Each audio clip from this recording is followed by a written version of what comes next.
Recording ना शुरू करें तो फायदे का रहो, फिर बोलते रहे मालूम पड़े। प्लीज शांत रहें। देखिए कल एक्चुअली हम लोगों ने पढ़ा था वेक्टर सदिश विश्लेषण। सदिश विश्लेषण के बारे में हम आपको बता चुके हैं कि ऐसा विश्लेषण जिसमें वेक्टर के बारे में अवलोकन कराया जाए। ठीक है, तो कल थोड़ी सी बात तो कन भी करेंगे, फिर आगे बढ़ाएंगे। कल आपके सर ने सदिश राशियां बताई थी और बहुत अच्छे प्रकार से बता दिया था कि वे राशियां जिनमें दिशा के साथ साथ परिमाण भी होता है, दिशा भी होती है और परिमाण भी होता है। परिमाण का मीनिंग कहीं ना कहीं मैग्नीट्यूड होता है, बोला नहीं? तो ये दिशा का डायरेक्शन है, इसको सेंस बोला था कल आपके सर ने। क्या बोले थे? सेंस। इसको मैग्नीट्यूड बोले थे। क्या बोले थे? मैग्नीट्यूड बोले थे। तो कल आपके सर ने बताया था अगर हमें सदिश का निरूपण करना है, यार बात नहीं, एक आध दिन हेजिटेशन होता है, रोज नहीं हो सकता है ना, समझ रहे हैं? तो सदिश का जब हम निरूपित करने जाते हैं, निरूपण करने जाते हैं, तो हम बेसिकली 3 बातों को याद रखते हैं। पहली बात होती है आधार, इसको सपोर्ट बोलते हैं। क्या होता है? ये एक सपोर्ट लाइन है ए बी, ये हमारी सपोर्ट लाइन है ए बी। ओके बेटा, तो इसको ये पहला आ जाता है, ये ट्रिपल एस के माध्यम से कल हमने समझाने का प्रयास करा था। पहला होता है सपोर्ट सिस्टम, इसको बोलते हैं सपोर्ट, आधार भुजा। आधार भुजा पर ही कोई वेक्टर कार्य करता है। ओके, तो ये कोई आधार भुजा रही होगी ए बी। ओके बेटा, उसके बाद इसमें सेंस आया होगा, सिस्टम बना होगा। सिस्टम का मीनिंग होता है ये बलों का समूह होता है, निकाय इसको बोलते हैं बेसिकली हम लोग। तो ये बलों का समूह होता है, एक निश्चित ओर ही एक बल कार्य करता है, एक निश्चित दिशा की ओर एक बल कार्य करता है। और साथ ही साथ इसमें एक और होता है सेंस, और इस सेंस का मतलब होता है ए से बी की ओर कार्य कर रहा है, ए से बी की ओर कार्य कर रहा है। और अब वो कार्य कहां से कहां कर रहा है? बिंदु पी से बिंदु क्यू तक कार्य कर रहा है। तो ऐसा जो स्ट्रक्चर कहलाएगा, इसी स्ट्रक्चर को हम लोग बोलेंगे vector A B. Vector A B बोल सकते हैं या यूं करके बोल सकते हैं। इन दोनों का अर्थ वास्तव में यही है, ए से बी की ओर अग्रसर। इसका अर्थ है ए से बी की ओर अग्रसर। अब इसमें ये कौन कौन बातें अग्रसर हैं, ये हमें थोड़ा सा टैकल करने की आवश्यकता है। इसमें आप ये समझिए आधार भुजा ए बी है, मैं बिंदु पी से क्यू तक, उसे यार बोलो, इसको क्यों चला रहे हैं? आवाज कम कर लो यार, इसकी आवाज आती है। आधार भुजा कौन सी है? इसमें ए बी है और बिंदु बी से क्यू तक एक परिमाण का बल कार्य कर रहा है एक निश्चित दिशा की ओर, वो दिशा है पी से क्यू, वो दिशा है पी से क्यू। तो यहां पर बलों का निकाय भी है और साथ ही साथ, और हमें मालूम भी है कि ए से बी की ओर कार्य कर रहा है, इस कारण से क्या बोलेंगे? वेक्टर ए बी बोलेंगे। बेसिकली ये सब कल चीजें हम आपको बता चुके हैं। आप इतना समझने का प्रयास करें कि कोई भी जो सदिश होता है वो उसी दौरान निरूपित होता है जब उसमें कितनी बातें उपस्थित होनी है? 3 बातें। एक आधार भुजा होनी चाहिए, एक बल होना चाहिए, और एक सीधा स्तर ये होना चाहिए कि कहां से कहां की ओर कार्य कर रहा है, उत्तर की ओर कार्य कर रहा है, पूर्व की ओर कार्य कर रहा है, कहां की ओर कार्य कर रहा है। तो इस प्रकार के स्ट्रक्चर कहलाएगा, उसी को हम लोग vector A B. Is that clear? आज इससे और बातों आगे बढ़ाने का प्रयास करेंगे, वो कौन कौन सी स्थितियां हैं उसको हम दिखाने का प्रयास कर रहे हैं। तो हेडिंग रहेगी कि वेक्टर से संबंधित बिंदु या सदिश से संबंधित बिंदु, कह रहा है सदिश से संबंधित महत्वपूर्ण बिंदु, कह रहा है सदिश से संबंधित महत्वपूर्ण बिंदु, महत्वपूर्ण बिंदु, इंपॉर्टेंट पॉइंट और वेक्टर्स। ओके, सदिश से संबंधित महत्वपूर्ण बिंदु। पहली हेडिंग रहेगी बिंदु सदिश। पहली हेडिंग रहेगी बिंदु सदिश। बिंदु सदिश, बिंदु सदिश को अगर इंग्लिश की बात करें तो इसे पॉइंट वेक्टर बोलते हैं। इसे क्या बोलते हैं बेटा? इसे पॉइंट वेक्टर बोलते हैं। होता क्या है पॉइंट वेक्टर, पहले समझने का प्रयास करते हैं इसके बारे में। पहली बात तो वेक्टर समझ चुके हैं। ओके बेटा, कोई हमसे पूछे एक वेक्टर क्या है, तो the composition of a support and system and sense, it is called a vector. Is that clear? बड़ा आसान सी भाषा, ज्यादा किसी घुमाना नहीं है, केवल स्पष्ट रूप से बताना है कि एक ऐसा संग्रह होता है कि जहां आधार भुजा होती है, एक बलों का निकाय होता है और एक ही निश्चित दूरी होती, दिशा होती है। अगर ऐसा कहीं कंपोजिशन मिल जाएगा तो ऐसे ही कंपोजिशन को हम लोग सामान्य रूप से वेक्टर्स कहेंगे। कौन बोलेंगे? इनमें से कोई एक अगर गायब है, रिमूव है, एलिमिनेट है, तो फिर वो वेक्टर की श्रेणी में नहीं आएगा। Is that clear? अगर ये है और ये नहीं है तो वेक्टर नहीं है, ये है और ये नहीं तो वेक्टर नहीं है। कुल मिला के इन तीनों का होना आवश्यक। Is that clear? तो एकदम जवाब देंगे। अब वो वाली परिभाषा सबको, मतलब ये इसको भूलने का प्रयास करना है, एक पता नहीं क्या होता था, ये ऐसे होता था। एक ही बात बताएंगे, एक composition of support system and sense, it is called a vector. Is that clear? Is that clear? इतना ही ध्यान रखना, और कुछ नहीं वेक्टर होता। ओके बेटा, आज इसी के बारे में हम अनुभव करने का प्रयास करते हैं कि बिंदु सदिश का मान कितना होता है। इससे पहले हम आपको ये बताने का प्रयास करेंगे कि ये हमारा एक फ्रेम है, निर्देशांक फ्रेम है। ये हमारी एक्स एक्सिस ना होकर आज हमारी एक्स एक्सिस ये वाली कहलाएगी, ठीक है बेटा। ये हमारी वाई एक्सिस कहलाएगी, ये हमारी जेड एक्सिस कहलाएगी। ओके बेटा, ऐसा कोई इशू नहीं है कि एक्स को इसको माने। अभी तक हम एक्स को यहां मानते थे, अब हम वाई को यहां मानते थे, आज हम ऐसा मान लें, ऐसा कोई इशू नहीं है। आप किन्हीं किन्हीं किताबों में देखेंगे वाई यहां माना हो, ओके, और वाई को कभी कभी यहां भी मान ले, तो कोई ऐसा ज्यादा इशू नहीं है कि हम कौन से को माने कौन से को ना माने। हाँ, आप इनमें से किसी को भी मान सकते हैं, लेकिन जो मैं मानूंगा आज के बाद आपको ऐसे ही मानूंगा, ठीक है बेटा। तो ये एक्स एक्सिस है, ये वाई एक्सिस है, ये जेड एक्सिस है। जो ये अक्षों का एक कंपोजिशन है, इसे कहते हैं एक, ये हमारा एक मतलब फ्रेम की बात द्वार कर रहा है। अब ये फ्रेम क्या होता है, निर्देशित फ्रेम क्या होता है, उसके बारे में हमें पढ़ना है, वो मैं बोलूंगा। देखो, ऐसा ऐसा निकाय जहां पर एक्स अक्ष, वाई अक्ष एवं जेड अक्ष, ऐसा निकाय जहां पर एक्स अक्ष, वाई अक्ष एवं जेड अक्ष इनके अनुदिश F1, F2 और F3, इनके अनुदिश F1, F2 और F3 बलों के परिमाण निश्चित दिशाओं की ओर कार्य कर रहे हैं, निश्चित दिशाओं की ओर कार्य कर रहे हैं।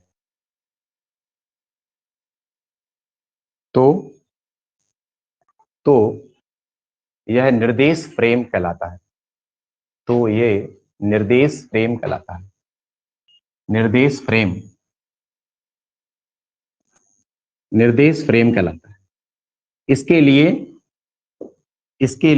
अक्षों पर तीन वास्तविक राशियां, small I, small J, small के, अक्षों पर तीन वास्तविक राशियां small I, small J, small के कार्य करती हैं,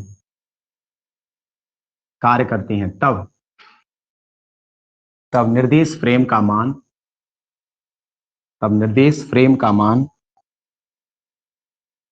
निम्न प्रकार व्यक्त होगा।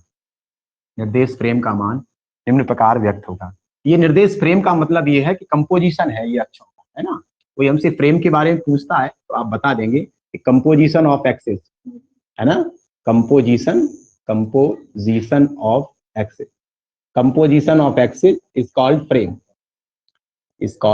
फ्रेम। वो वाला फ्रेम नहीं है जो हम लोग मतलब फोटो मड़वाते हैं, वो वाले फ्रेम की बात नहीं कर रहे हैं हम, यहाँ अक्षरों की कंपोजिशन की बात कर रहे हैं। तो इसी फ्रेम को हम लोग, ये निर्देश फ्रेम कहलाता है। तो हमें समझना है, यहाँ एक्स अक्ष पर इकाई बल कार्य कर रहा है, हमने कहा था F1 बल कार्य कर रहा है। कौन सा बल कार्य कर रहा है? F1। वाई अक्ष पर F2 बल कार्य कर रहा है, और इस अक्ष पर F3 बल कार्य कर रहा है। एक और राशि ले ली हमने, पहली राशि एक आई ले ली, दूसरी राशि हमने क्या ले ली, जे राशि ले ली, और अगली राशि हमने जेड राशि, आई जे के ले सकते हैं इसको, है ना। तो आज हम इसके बारे में पढ़ते हैं कि अगर कोई बिंदु इस पॉइंट पर उपस्थित है, मान लेते कोई पॉइंट इस बिंदु पर उपस्थित है, तो इसके जो कोऑर्डिनेट निकल कर आएंगे वो क्या निकल के आएंगे, हम ये आपको ये बताने का प्रयास कर रहे हैं। सीधा सा अर्थ ये है कि जब एक्स अक्ष पे चलेंगे तो वैल्यू एक्स की निकलेगी, वाई पे चलेंगे तो वैल्यू वाई की निकलेगी, जेड पे चलेंगे तो वैल्यू जेड। ये निर्देशन हमारा एक फर्म है। इसी फ्रेम के बारे में पढ़ना है, तो कोई भी बिंदु एक्स अक्ष पे पहले चला रहा होगा, फिर 22 पे चला रहा होगा, फिर जेड अक्ष पे चला रहा होगा। अब ये हमारा ओरिजिन है, तो ओ से लेके पी तक की दूरी कहलाएगी ओपी दूरी, है ना। अब हमें इसका मान निकालना है कि जो एक्स अक्ष के साथ है वो हमारा कहीं ना कहीं आई राशि को व्यक्त करेगा, वाई एक्स के साथ है वो कौन सी राशि को व्यक्त करेगा, जे को, और इसको करेगा कहीं ना कहीं के को। तो फाइनली ये हो जाता है एक्स आई कैप। अभी मैं कैप के बारे में बता रहा हूँ, ये क्या वाला है ना। आगे जाके हो जाएगा वाई जेड कैप, है ना, फिर ये हो जाएगा जेड के कैप। ओके बेटा, तो पहले हम इसको बनाएं फिर आगे बढ़ाने की बात करें। एक बात और बता दूं, एक्स अक्ष के साथ जो हमारा ये पी पॉइंट है अल्फा कोण बना रहा है, वाई अक्ष के साथ हमारा बीटा कोण बना रहा है, और ये जेड अक्ष के साथ हमारा गामा कोण। इसको थोड़ा बनाए फिर मैं आगे बढ़ा।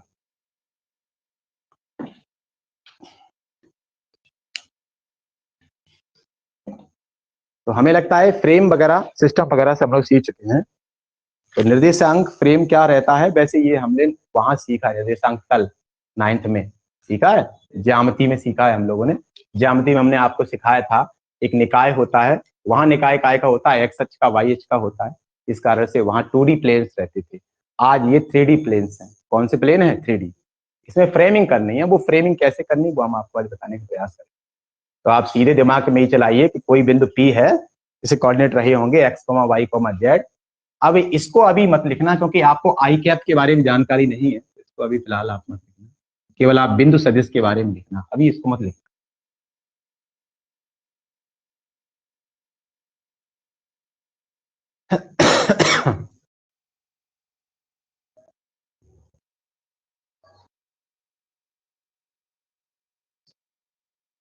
जहां P कोई बिंदु है, आप नीचे लिख सकते हैं, जहां कोई P बिंदु,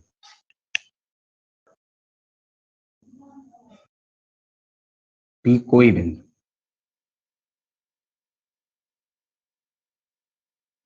वो क्या है? ओरिजिन। वो क्या है? मूल बिंदु।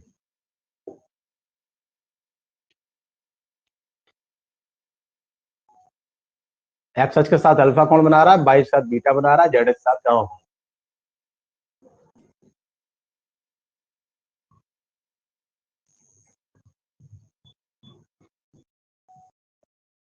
अब लिखते हैं अक्षों के एकक सदिश। अक्षों के एकक सदिश। अच्छा, ये तो समझ रहे हैं कि एक्स अक्ष पे एक्स दूरी चलेगा, वाई अक्ष पे वाई चलेगा, और ये जेड अक्ष पे कहीं ना कहीं जेड दूरी।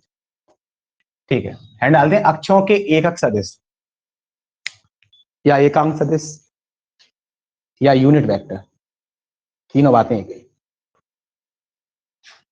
अक्षों के एकक सदिश, एकांक सदिश। कौन सदिश? एकांक। इसी को थोड़ा समझने का प्रयास करें, फिर आगे। ठीक है, पहले देख लेते हैं एकांक शब्द का मीनिंग क्या है। ठीक है, इसमें लिखते हैं, फिर मैं बोलूंगा। देखो, हम जानते हैं कि अक्षों के निकाय को निर्देशन फ्रेम कहते हैं। अक्षों के निकाय को निर्देश फ्रेम कहते हैं। अक्षों के निकाय को निर्देश फ्रेम कहते हैं। तब किसी बिंदु P की मूल बिंदु से दूरी का परिमाण, मूल बिंदु से दूरी का परिमाण मापांक कहा जाता है, मापांक कहलाता है। मूल बिंदु से दूरी का परिमाण मापांक कहलाता है। हम जानते हैं कि अक्षों के निकाय को निर्देश फ्रेम कहते हैं। पीछे रह गए तो बताया कर, मालूम पड़े कि मैं स्पीड पकड़े चला जा रहा हूं। बताओ ना, कहां तक पहुंच के बताना जरा एक बार। हैं, निर्देश फ्रेम कहते हैं। तब बिंदु P की मूल बिंदु से दूरी का परिमाण, तब बिंदु P की मूल बिंदु से दूरी का परिमाण उसका मापांक कहलाता है, उसको मापांक कहलाता है। इसे दो समान और समांतर रेखाओं के मध्य स्थापित किया जाता है।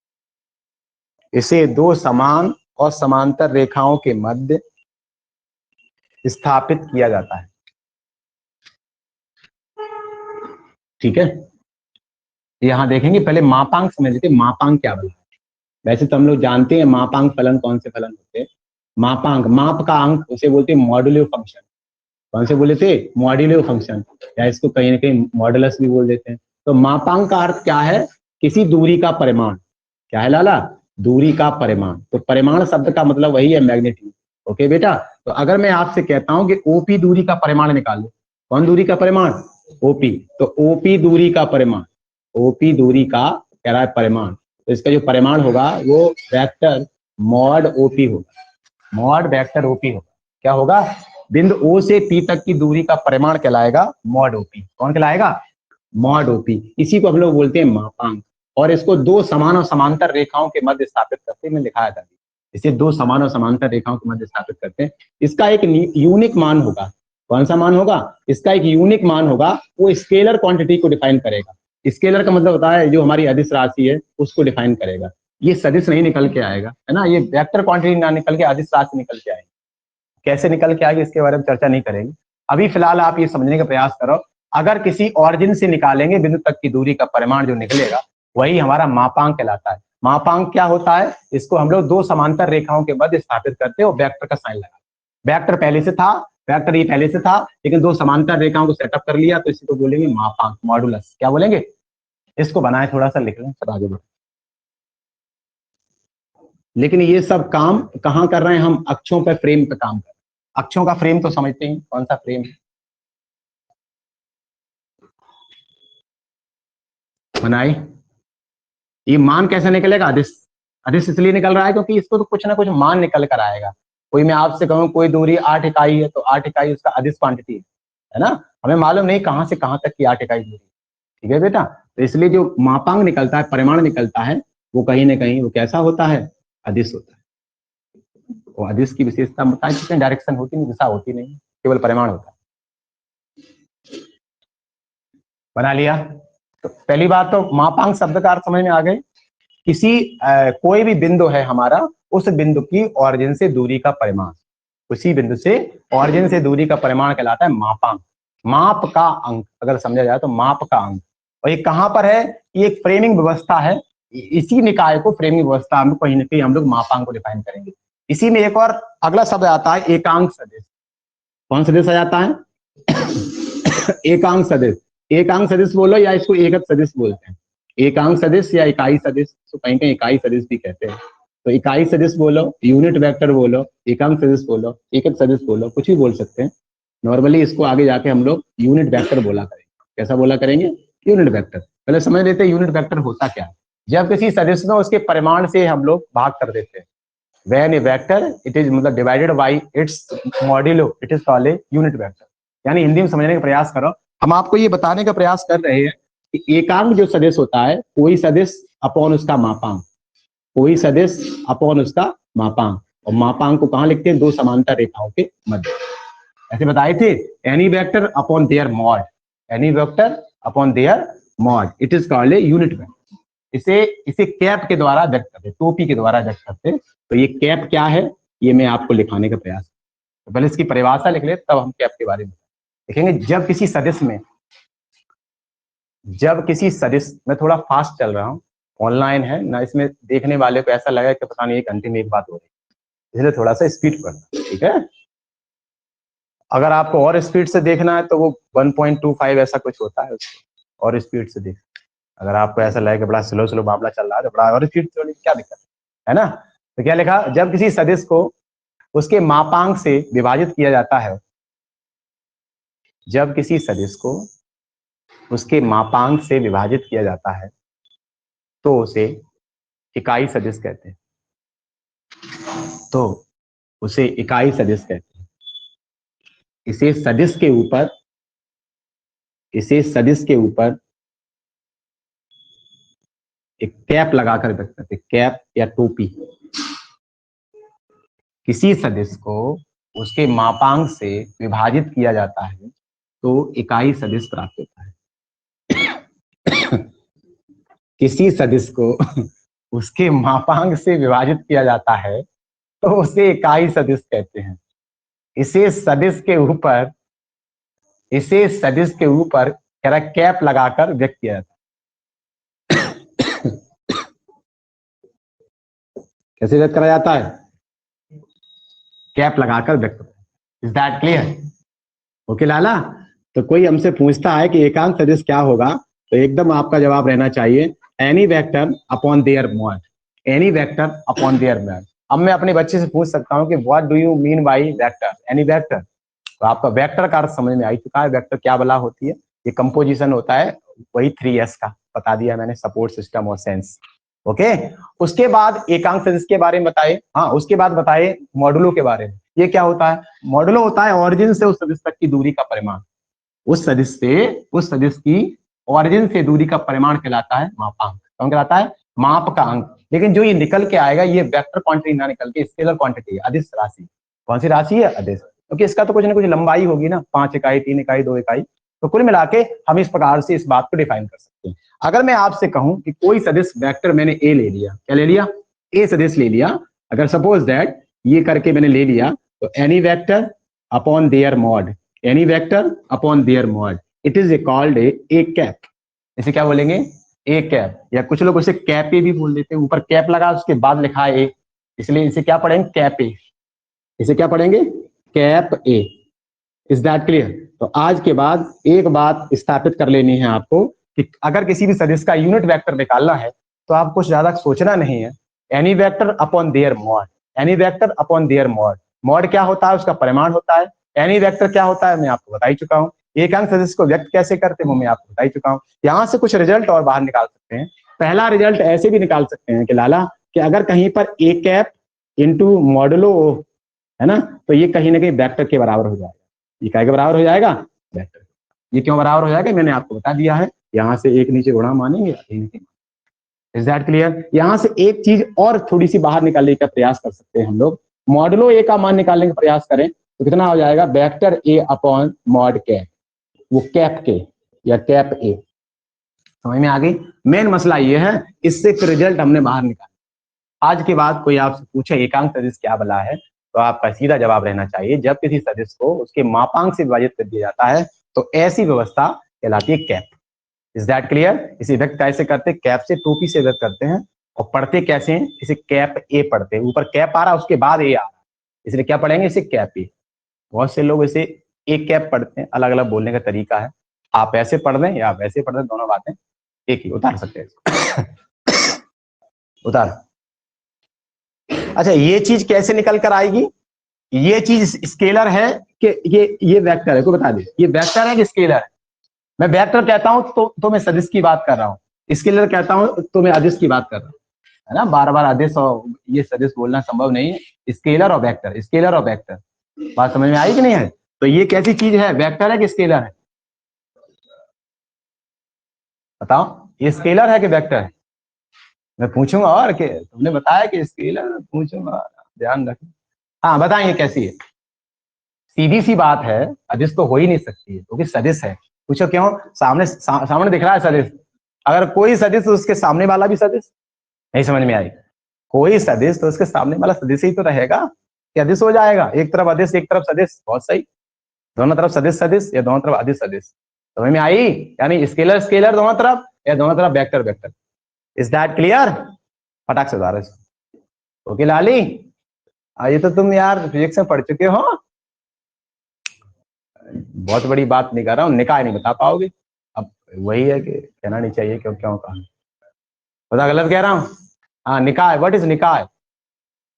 बताओ निकाय क्या बोला है? इंग्लिश मत बताया करो यार, इंग्लिश मुझे बड़ा अच्छी है मेरी। हाँ निकाय इंग्लिश सिस्टम बड़ा अच्छा है। अरे सिस्टम सबको याद। कहते नहीं तुम्हारे यार ऑल सिस्टम मतलब खराब हो गए, फेल हो गए, ऐसे कहते हैं? कभी सुना है? क्या होते हैं? क्या होते हैं सिस्टम? क्या होते हैं? अवकलन? समझ नहीं पा रहा हूँ या तो आप समझाने में असफल हो गए। फिलहाल इसको उतारो। ओके, निकाय का मतलब होता है बलों का समूह। क्या होता है? इससे फ्रेमिंग बनती है, फ्रेम बनती है, निकाय फ्रेम। अब मुझे ताज्जुब ये होता है कि डॉट डॉट डॉट सही नहीं है। अपना काम से काम रखो, काय बात का निकाय, तब बढ़िया चलने दो। समझ में आ गया? मैं दादी के साथ कह रहा हूँ, मेरा हाई स्कूल का बच्चा मिल जाए उससे पूछ लेना कि क्या फ्रेम किसे कहते हैं, आपको बताएगा बहुत अच्छे प्रकार से क्या फ्रेम होता है। हाई स्कूल का तुम 2 साल ऊपर हो, कितने ऊपर हो, तो तुम्हें तो फ्रेम बहुत अच्छे से आना चाहिए। नहीं आना चाहिए? नहीं आना चाहिए। लेकिन वो कहते हैं कि सच को किसी रथ की जरूरत नहीं पड़ती, सच तो सच कहीं से भी आ सकते हैं। चलिए फिलहाल इन बातों को कुछ रखा नहीं, आगे बढ़ते हैं। कह रहा है समान सदिश और असमान सदिश। समान सदिश और असमान सदिश, देखो हेडिंग डालो, समान सदिश और असमान सदिश। उतार लिए ये सब? उतार लिए? समान सदिश और असमान सदिश, इंग्लिश में बोलते हैं इसको लाइक एंड डिसलाइक। हाँ फोन पे बहुत करते हो लाइक डिसलाइक, है ना। हमने पूछ लिया बता नहीं पाते। हाँ लाइक कर दिया है ना, डिसलाइक कर दिया। नीचे की ओर थंब हो जाए डिसलाइक, ऊपर की ओर थंब हो जाए लाइक। क्या है? What is the like? हाँ मैं समझ रहा हूँ, तो यही कहोगे। और भी बताए इसके अलावा। जब कोई सामान्य सी बात मैं पूछता हूँ तो इसका ये अर्थ नहीं है कि तुम सोच रहे हो वही बताओ। उसका अर्थ वो है जो आप सोच नहीं रहे, नहीं पकड़ पा रहे। अभी मैंने ये लाइक पूछा तो तुमने जानता सब यही कहीं पसंद कर लिया, पसंद कर लिया। अरे लाइक का मतलब वो नहीं होता, ठीक है। देखो समान सदिश बोलो बेटा। जब दो कह रहा है समान आधारों वाले, जब दो समान आधारों वाले सदिशों पर एक ही दिशा में बल कार्य करते हैं। जब दो समान आधारों वाले तरह सदिशों, फास्ट लिखना पड़ेगा अमित जी, ऑनलाइन है जी।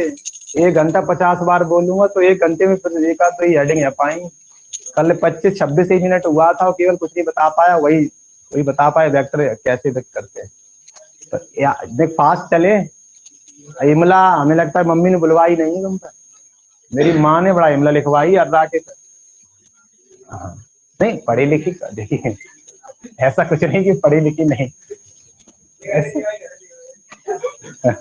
कौन सी वाली, ये वाली?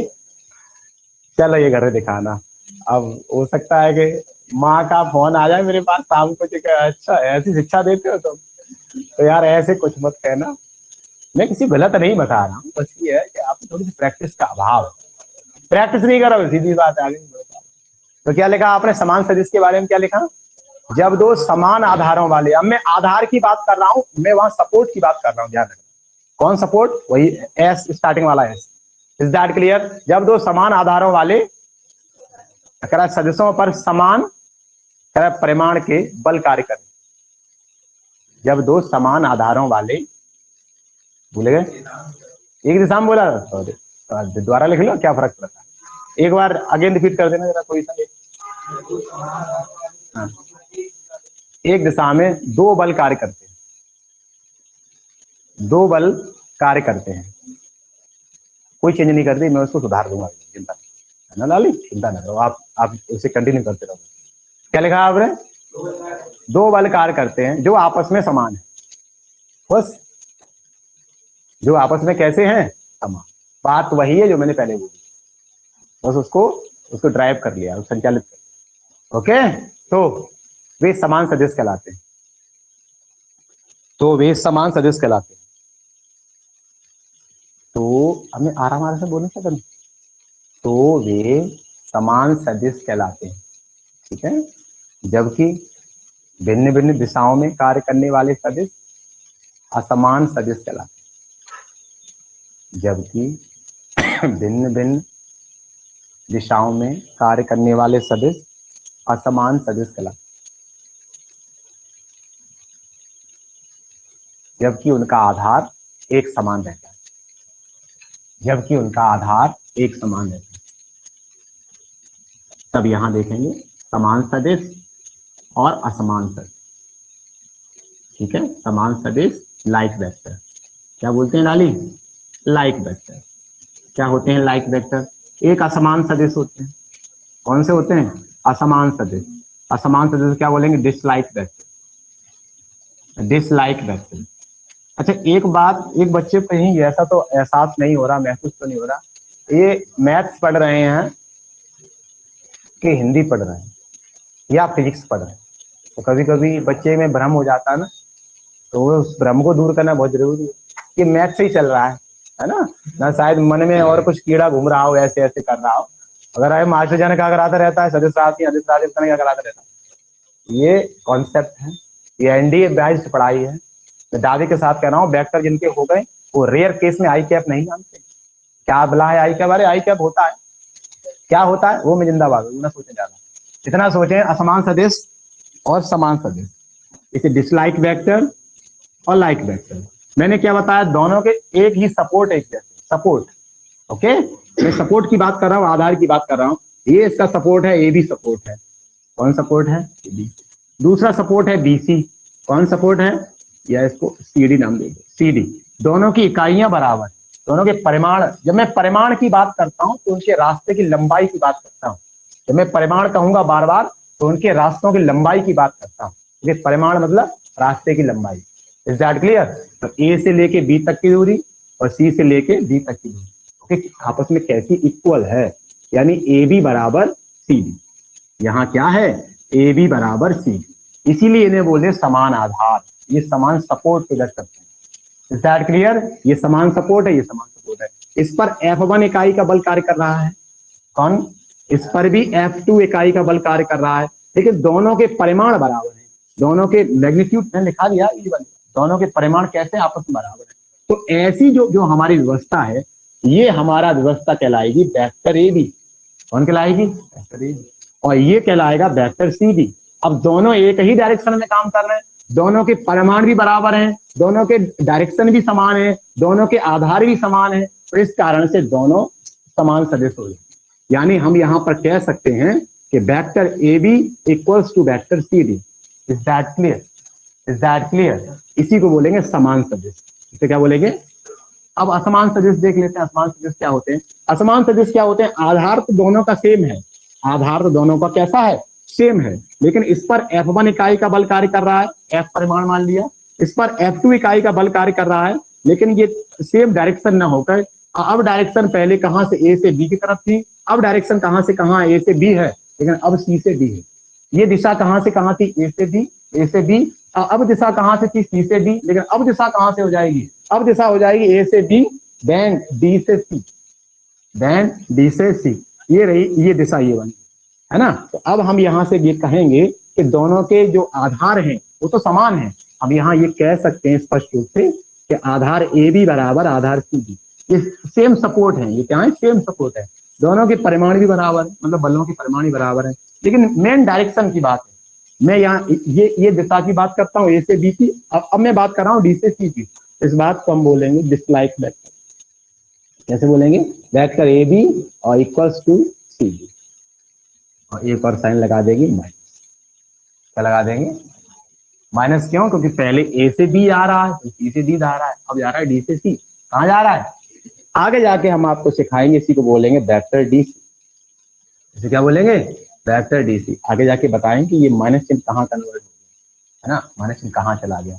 तो सीधा सा दिमाग में अपना बैठाने का प्रयास करो। जो भी स्ट्रक्चर है ये समान सदिश का है, ये समान सदिश का है, बस दोनों में समान सपोर्ट है, दोनों में समान परिमाण है, केवल दिशाओं का फर्क पड़ता है। अभी दिशा ए से बी, अभी दिशा सी से डी, अभी दिशा ए से बी, लेकिन अब दिशा बी से सी। Is that clear? इसको बना लो फिर आगे। इसलिए तो कर दिया डी से सी। मुझे 18 साल हो गई। कितनी साल है? 18। मैं उत्तर नहीं दिखता। कल 17 हुई थी, क्या वजह? कल 17 हुई तो यार रोज दिन बढ़ता रहता है। नहीं ऐसा नहीं, 2006 से पढ़ा रहा हूँ, काउंटिंग कर लो 6 के बाद कितनी होती। ये सब ऑनलाइन हो रहा है सिर्फ, ठीक है लाला? तो किसी को बताना मत कितने साल है ना। हाँ 6 से 2006, 6, 7, 8, 9, 10, 11, 12, 13, 14, 15, 16, 17, 18, 19, 20, 21, 22 और 22 जाने वाली है। अब अक्टूबर आ गया। लिख भी दिया है नीचे। इतने खुरापाती हैं, उन्होंने नीचे लिख दिया 8,500 बच्चों को पढ़ाने का अनुभव, और फलानी इतनी साल है और झुमका इतनी साल है, ऐसे लिख दिया है शायद, है ना। और मेरा मार्कर खराब कर दिया एक, उसमें रखा था बैग में, न्यू मार्कर लेकर आया था, उसी में रखा था, मुझे ध्यान नहीं था ऊपर लाने का। भाई साहब कांड कर रखा, मतलब कांड का मतलब ये है सब खराब कर दिया। अब मैंने फिर ये सोचा कि क्या बच्चे हैं, अब किन किन से क्या कहूँ, 25 रुपए के पीछे सबकी पिटाई करो। अच्छा सीधी सी बात है, इस पे चलाओगे तुम्हारा खराब नहीं होगा? खराब हो गया उसका, और इस पे चलाने के लिए होता है फायदा कचू ने भाई, हमारे का फायदा भाई बात है। हाँ हमें प्रचार जरूरत नहीं, तुम लोग होता है प्रचार करने, क्या जरूरत। हैंड डालेंगे अक्षों के इकाई सदिश। एक कल से हमसे कह रहा सर आप जो बताओ ऑनलाइन में तो पढ़ा करो, बहुत स्पीड से पढ़ाते, ऐसा कुछ भी नहीं आपको लग रहा। स्टार्टिंग में थोड़ा सा वैसा रहता है, फिर एडजस्ट। जैसे कि नया कोई रिश्तेदार आए घर है, नया रिश्तेदार आए तो एक आध दिन काम नहीं कराएंगे ना, फिर कहेंगे अब तो चलने खेत में संग, तो पहले तो एक बोझ हल्का से उठवाएंगे, फिर एक आध दिन जो कहते हैं आज मुझे हल्का बुखार आएगा, अब जो आप बोझ तो अपने सर पे डालो, ऐसे ही तो हो जाता नहीं हो जाता। वैसे स्टार्टिंग में तो थोड़ा एडजस्ट करने में समय लगेगा। तो सपोर्ट सिस्टम सेंस समझ में आ गया? ओके ये क्या सपोर्ट की बात कर रहा हूँ? आधार भुजा की बात कर रहा हूँ मैं, सिस्टम की बात कर रहा हूँ, तो निकाय की बात कर रहा हूँ, फ्रेम की बात कर रहा हूँ। फ्रेम क्या होते हैं? Composition of many forces is called a निकाय सिस्टम। और सिस्टम काम कैसे करता है? फ्रेम पे काम। बार बार मैं उस शब्द का यूज कर रहा हूँ, इसका मतलब ये नहीं है कि वो वाला फ्रेम वो लकड़ी वाला, तो वहां फ्रेम, यहाँ मैं बलों के समूह की बात कर रहा हूँ, बलों के सम होते हैं, डालते हैं अक्षों के इकाई सदिश, अक्षों के एकांक सदिश। अच्छा, मैं एक शब्द आपसे पूछ सकता हूँ, दिशाएं कितने प्रकार की होती हैं? हाँ, तुम चार के अलावा बताओ। तो फिर भी 8 ही हो, तो बता दो।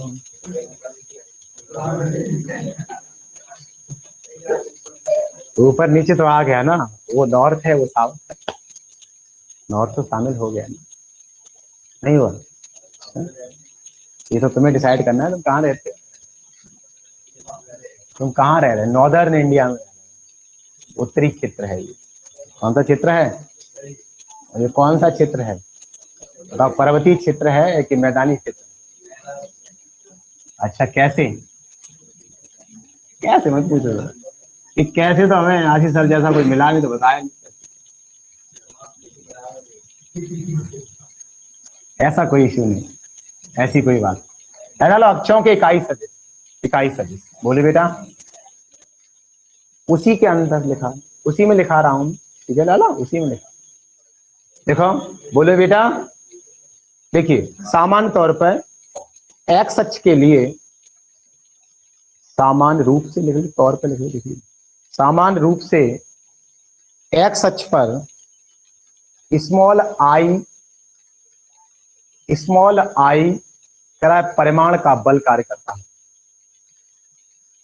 जो एक, पीछे रहेगा 100%, स्मॉल आई परिमाण का बल कार्य करता है, जो एक विशिष्ट दिशा की ओर लगा हुआ है, दिशा की ओर लगा हुआ है। उसी प्रकार y अक्ष पर, उसी प्रकार y अक्ष पर j इकाई का बल कार्य करता है, यह लगा हुआ है, उसी j इकाई का बल लगा हुआ है। इसी प्रकार z अक्ष के लिए k इकाई का बल कार्य करता है, इसी प्रकार z अक्ष के लिए k इकाई का बल कार्य करता है। तब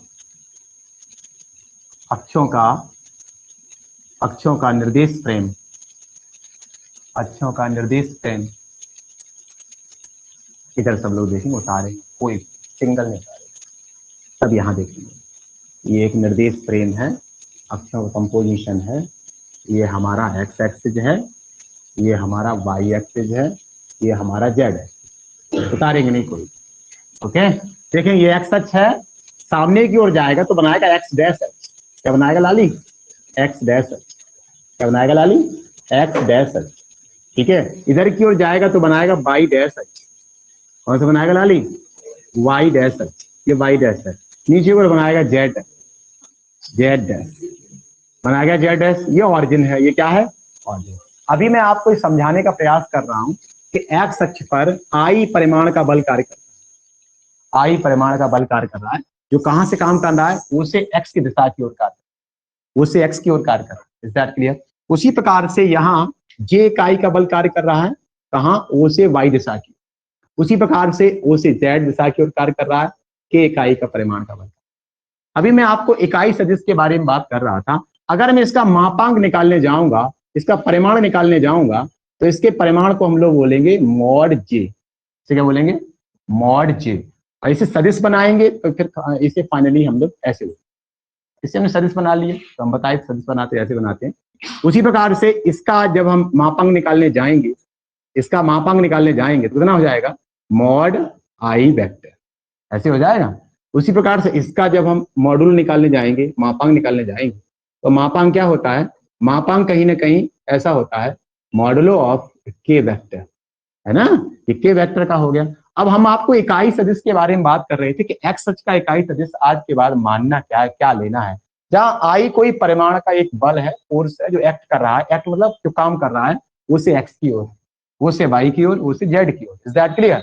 अब मसला ही रहता है एक्स अक्ष का इकाई सदिश, y अक्ष के लिए एक्स अक्ष का इकाई सदिश। तो इकाई सदिश आपके सर अभी बता ही चुके हैं, any vector upon their mod, it is called unit vectors, यानी कोई सदिश अपॉन उसका परिमाण कहलाता है इकाई सदिश। कौन कहलाता है? इकाई सदिश। तो फाइनली हम यहाँ पर समझ सकते हैं एनी वेक्टर, इसको लिख दें, यहां लिखेंगे any vector upon their mod, upon their mod. अब मीनिंग वही है कि मापांक का अर्थ हमारे बच्चे को आता है। जब मैं एक्स अक्ष की इकाई सदिश की बात करता हूं तो इसका वेक्टर कितना है, इस पर कौन वेक्टर कार्य करेगा, आई वेक्टर काम करेगा एक्स अक्ष पे। तो एक्स अक्ष पे आई वेक्टर काम करेगा तो vector I, is that clear, upon their mod, upon their mod. तो इसी को हम लोगों ने अभी हमने बताया था, any vector upon their mod, it is called a unit vector, it is called a. तो इसी को आज के बाद हम लोग बोलेंगे कैप आई, इसे क्या बोलेंगे, कैप आई। कुछ लोग आई कैप पढ़ लेते हैं, हम लोग इसे कैप आई बोलेंगे, पहले कैप है उसके बाद आई है। तो फाइनली आज के बाद एक डिसीजन हमें प्राप्त हो गया कि कैप आई बराबर हो जाएगा I vector upon their mod, is that clear. यहां से हम कंडीशन निकाल सकते हैं, रिजल्ट निकाल सकते हैं यहां से, और रिजल्ट, जबकि आपको ये सब आता है, सब फिजिक्स में आपको बहुत अच्छे प्रकार से आता है। मैं चर्चा नहीं करूंगा क्योंकि करना नहीं चाहिए, आदमी को अपने काम से काम रखना चाहिए। मैं बार बार इस चीज को ये दोहराने का प्रयास कर रहा हूँ कि जो जो सच होता है उसको किसी रथ की जरूरत नहीं पड़ती। सच तो सच है, अरे रथ में बैठे हो तभी मालूम पड़ेगा, तो वैसे ही मालूम पड़ेगा। बताएं यहाँ से कितना हो जाएगा, वही बता सकता है। यहाँ से आई वेक्टर का मान कहीं ना कहीं आ जाएगा कैप आई और कहीं ना कहीं mod I, is that clear, is that clear. तो आज के बाद हम कहीं ना कहीं ये सब निकालना सीख जाएंगे, ये आपको पहले से आता है। ये हम क्यों सिखाने का प्रयास कर रहे हैं, ये हम इसलिए सिखाने का प्रयास कर रहे हैं कि आगे जाके हम आपको वेक्टरों का योग, अंतर, गुणा करना सिखाएंगे, उसमें ये सब आने वाला है, आई कैप वगैरह। तो पहले आई कैप होता क्या है पहले ये तो समझ लें। आज के बाद हम नहीं भूल पाएंगे कि इकाई सदिश क्या होता है, एक्स अक्ष का इकाई सदिश, जो कहीं ना कहीं आई इकाई का परिमाण का बल एक्स अक्ष के अनुदिश काम कर रहा है, एक्स अक्ष के अनुदिश काम कर रहा है। ओके, तो इसीलिए हम लोग आई कैप बोलते। मैंने क्या कहा था, जब शुरू होगा, अभी कितने दिन हुए, 2 ही, अभी देखना अभी 5-6 दिन हुए, तब वेक्टर की असलियत मालूम पड़ेगी, सच्चाई देर समझ में आती। हम बन बन के बोले कब तक बोल रहे हैं, 1 आध महीना बोल, बहुत ज्यादा नहीं बोल पाएंगे यार। सही शब्द तो सामने आएंगे ही ना, वो तो आज नहीं तो कल सामने आएंगे। लेकिन ये है कि स्टार्टिंग में जब कोई मंच पे जाता है नेता, थोड़ा हेजिटेशन तो रहता ही है, क्योंकि उसको लगता है एक आध शब्द खराब निकल जाए, सही सलामत बोले। कोई बात नहीं, यहाँ से सबको समझ में आ गई। अब मैं ये अगले वाले बता सकता हूँ, 22 का बता सकता हूँ, जेड बता सकता हूँ, एकदम कर दो डायरेक्ट, बार बार प्रूफ नहीं करा रहा मैं इसको, है ना ज्यादा। हम जानते हैं इसी प्रकार, सिमिलरली इसी प्रकार जे कैप कितना हो जाएगा लाली, वेक्टर जे, वेक्टर पहले पढ़ते हैं, वेक्टर ऊपर लगा उसके बाद लिखा है जे। कुछ लोगों को मैंने पढ़ते सुना है जे वेक्टर, वेक्टर जे, अंतर है दोनों में। नहीं समझ पा रहे, नहीं समझ पा रहे, एक बार बोलना जरा, इसको बोलना जरा, इसे क्या बोलोगे, वेक्टर ए बी। कुछ लोग पढ़ते हैं ए बी वेक्टर, क्या पढ़ते हैं, दोनों शब्द एक ही हैं, आगे पीछे पढ़ा गया है। अब वेक्टर एक पहले ऊपर लगा है, पहले हमें बताया जाता है कि हमें इटावा जाना है, कहाँ जाना है, उसके बाद खरीदनी टिकट। तो वैसे ही पहले हमें डायरेक्शन को व्यक्त करना, मतलब दिशा को व्यक्त करना है। ये रही दिशा कहाँ चली गई, वेक्टर जे के पास, और their mod, their, is that clear, is that clear. उसी प्रकार से क्या हो जाएगा, ये कैप के बराबर वेक्टर के upon their, is that clear. और यहां से रिजल्ट बाहर निकाल सकते हैं, फाइनली कितना आ सकता है बेटा बता सकते हैं कोई, कितना हो जाएगा, वेक्टर जे, वेक्टर जे बराबर कितना हो जाएगा लाली, ये कैप जे और मॉड जे, डन वेक्टर।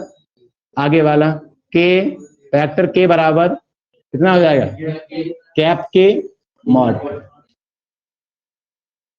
डन है, आनंद आता है, अच्छा लगता है, बहुत आसान दिखता है समाज, है ना, विश्वास में। साइकिल चलाना बहुत आसान दिखता था, जब हम लोग शुरुआत में साइकिल चलाना स्टार्ट करें तो लोग चलाते तो हमें बड़ा अच्छा लगता साइकिल चलाना। तो कछु ने कैंची पे हाथ रख लो, गद्दी पे हाथ रख लो ऐसे करके, और एक पैर पल्ली निकाल लो, एक पैर इधर निकाल लो, बड़े आसानी से साइकिल चल जाती है। तो हमने भी ट्राई किया ये वाली बात, मतलब इसको संचालित किया एक बार, तो मालूम पड़ी भौएं फूट गई भाई जब। नहीं ये इसी नहीं, जो सही है वो सही है। तो हमें चीजें आसान लगती हैं, होती नहीं, सच्चाई है। मेरी ये ऊपर वाला ये कट मार्क लगा है ना, इसी वजह से लगा है ना। एक दिन बम्बे में ऐसा हुआ, मतलब बम्बा चढ़ा था बहुत ज्यादा, ये तब अच्छे से चढ़ा था, बढ़िया सा पानी आ रहा था, तब ये गहरा और था, हम बहुत ये छोटे रहे होंगे, ये 3-4 में रहे होंगे। बड़े बड़े लोग खूब कूद कूद कर स्नान कर रहे थे, नहा रहे थे। तो मेरे ख्याल में आया यार ये कर सकते तो मैं भी कर सकता हूँ। मैंने भी छलांग लगा दी। वाह, तुमने बात सुन तो लो आगे। वाह, एक व्यक्ति ना होते तो आज मैं तुम्हारे सामने वेक्टर ना पढ़ा रहा। नहीं, सच्चाई है। तो इससे क्या सीख मिल रही है हमें, बता विशाल, क्या सीख मिल रही है? सीख हमें बेटा ये मिल रही है कि दूर से चीजें आसान दिखती हैं, होती नहीं। सही बात है। ये मैंने कब अनुभव कर लिया था बताओ? जब मैं 5 साल का था। जब मैं 5 साल का था, ये मैं तभी अनुभव कर लिया था। वो एक टिंकू नाम के हमारे यहाँ एक व्यक्ति है, टिंकू, जो हमारे आसपास के लोग जानते हो, उन्हें बचा लिया ना। रियली बैक्टर आज और दूसरों को पढ़ा रहा होता है ना। तो मुझे ऐसा लगा कि ये सब कूद रहे तो यार मैं भी कूद सकता हूँ। लेकिन इसे कहते हैं कि आराम से चीजों को समझना चाहिए। तो ये आप एक्सपेरिमेंट मत कर लेना कभी न। तुम्हारी माँ अब तो ये ऑनलाइन और हो गया है, तो मैया मालूम पड़े संजय को मुझे कॉल कर रही हूँ। ठीक है, आज इतना रखते हैं, अगली मुलाकात कल करते हैं। इन्हीं सब शब्दों के साथ बहुत बहुत शुभकामनाएं आज के दिन के लिए। अगली मुलाकात सोमवार को होगी इसी समय। All the best.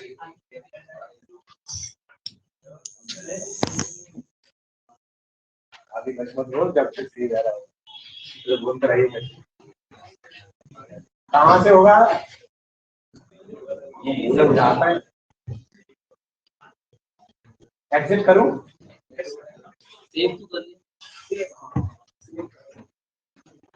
Automatic save उठाए।